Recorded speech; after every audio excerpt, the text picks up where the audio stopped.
Hi.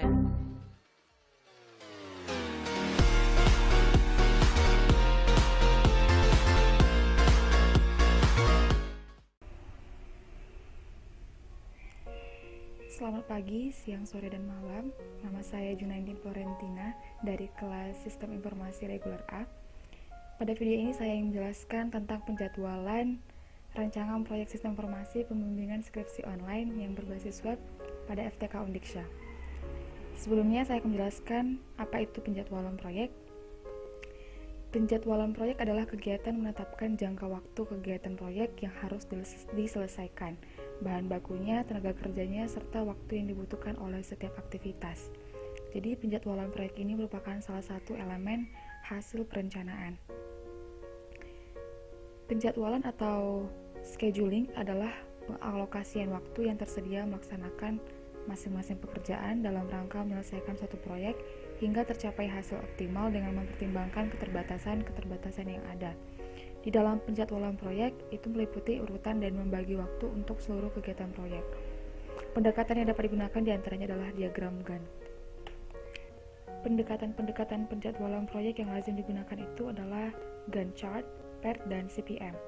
Nah, dalam hal ini saya menggunakan Gantt chart yang dimana kita bisa lihat sama-sama bahwa Gantt chart ini merupakan salah satu metode dalam penjadwalan proyek yang menggunakan tampilan yang mirip seperti jadwal pada umumnya. Ya, bisa kita lihat sama-sama bahwa Gantt chart ini sejenis grafik batang atau bar chart yang digunakan untuk menunjukkan tugas-tugas pada proyek serta jadwal dan waktu pelaksanaannya, seperti waktu dimulainya tugas tersebut dan juga batas waktu yang digunakan untuk menyelesaikan tugas yang bersangkutan. Saya memutuskan untuk menggunakan bagan balok atau bar chart ini karena format baloknya itu mudah dibaca, informatif, dan efektif untuk dikomunikasikan serta dapat dibuat dengan mudah dan sederhana. Bagan balok ini terdiri atas sumbu Y yang dinyatakan kegiatan atau paket kerja dari lingkup proyek, sedangkan sumbu X-nya menyatakan satuan waktu, di mana saya menggunakan satuan minggu. Di sini saya menggunakan waktu 3 bulan, di mana tiap bulannya itu terdapat 4 minggu. Baik, dimulai dari aktivitas pertama yaitu melakukan wawancara terhadap pihak FTK Undiksya bersama tim yang bersangkutan, di mana wawancara itu berlangsung selama 4 hari di minggu pertama.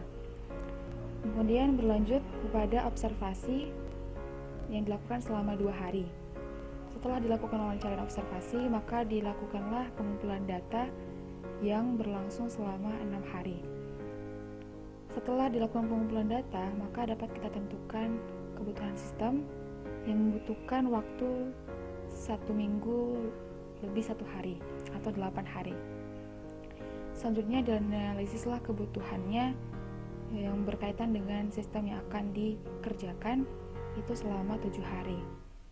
Kemudian diidentifikasikan alur sistem setelah dianalisis kebutuhannya, berlangsung selama 8 hari. Kemudian perencanaan database itu selama 7 hari, berlanjut ke perencanaan interface selama 10 hari, dan setelahnya perencanaan desain web selama 7 hari. Dan setelah semuanya itu selesai, akan dilakukan pengujian sistem yang dilaksanakan secara singkat 3 hari. Setelah dilakukan pengujian sistem, maka ada evaluasi untuk memperbaiki dan melihat kekurangan serta kelebihan sistem. Itu selama 5 hari. Setelah semuanya dirasa setelah baik, maka akan dilakukan penginstalan sistem yang membutuhkan waktu hanya 2 hari. Dan setelah semuanya terlihat jelas, maka akan dilakukan pelatihan sistem kepada end user. Itu selama 3 hari. Untuk dokumentasi itu dilakukan dari awal kegiatan sampai sistem benar-benar selesai dan siap digunakan. Baik, sekian penjelasan mengenai penjadwalan rancangan proyek sistem informasi pembimbingan skripsi online berbasis web pada FTK Undiksya. Mohon maaf apabila ada kekeliruan dalam penjelasan. Terima kasih, selamat belajar.